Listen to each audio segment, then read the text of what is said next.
হাতে লাঠি কাঁধে মাইক নিয়ে মাইলের পর মাইল দিনের দাওয়াত দেন ৭৫ বছর বয়সী বৃদ্ধ মোহাম্মদ আব্বাস আলী। দুপুরের পর থেকে গভীর রাত পর্যন্ত চলে তার এই ইসলাম প্রচারের কাজ।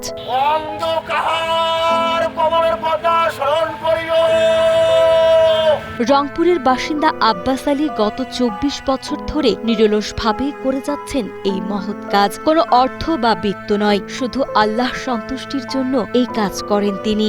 আল্লাহর নবী মনে করুন মক্কা থেকে মদিনা গেছে, উনি কত কষ্ট করছে ইসলামের জন্য, ওই জন্য আমিও করি। একটা দিন না গেলে আমার ভালো লাগবে না। আর ছোট থেকে ইসলামের দাওয়াত দেয়, হাঁটি হাঁটি দাওয়াত দেয়। জানা যায় ২৪ বছর আগে একটি ইসলামী ওয়াজ মাহফিলে গিয়েছিলেন দিনমজুর আব্বাস আলী। সেখানে পরকালের জবাবদিহিতার মাসালা, জান্নাত জাহান্নামের বর্ণনা আর আল্লাহর সামনে দাঁড়ানোর ভয় তার হৃদয়কে নাড়িয়ে দেয় এবং সেদিন থেকেই শুরু হয় তার আত্মশুদ্ধির যাত্রা। এরপর কেবল নিজেকে বদলে থেমে থাকেননি তিনি, বরং মানুষের কাছেও সেই হেদায়েতের আহ্বান পৌঁছে দিতে শুরু করেন আব্বাস আলী। বড় ওয়াজ মাহফিলে গেছিলাম, যে এখন আমি শুনি হুজুরেরা বলে, বাবারা নামাজ ছাড়া অন্ধকার কবরে, তোমার নামাজ হইল বেহেশতের চাবি। তখন আমি চিন্তা করলাম, ঠিকই তো বলছি, এটা বহু আমি চিন্তা ভাবনা করে দেখছি।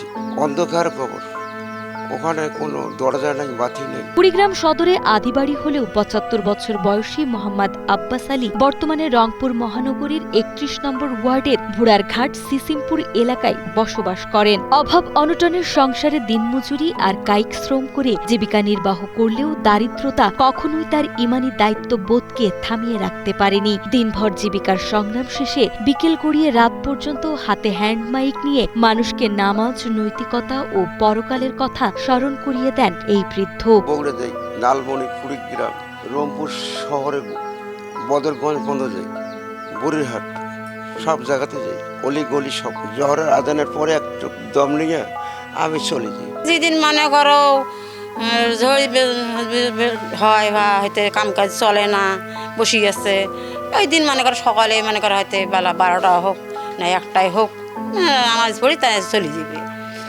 আর যেদিন মনে করে না এতে কাম কাজ করে যে মানুষের, তাহলে না মনে করে সেই দিন মনে করো আসলে নামাজ পড়ি তাই চলে যাবে। শহরের এক প্রান্ত থেকে আরেক প্রান্তে ঘুরে বেড়ানোই বর্তমানে আব্বাস আলীর নিত্যদিনের রুটিন। দীর্ঘ পথ চলায় পরিবারকে খুব বেশি সময় দিতে না পারলেও তার এই নিঃস্বার্থ দাওয়াতি কাজ নিয়ে গর্বিত স্ত্রী, সন্তান ও প্রতিবেশীরা। একদিন না গেলেই মনে করেন যে পরে মাথা গরম হয়ে যায় অনেক। প্রতিদিন যাবে উনি, আমার সবাই চেনে, রংপুর এলাকার লোক সবাই চেনে।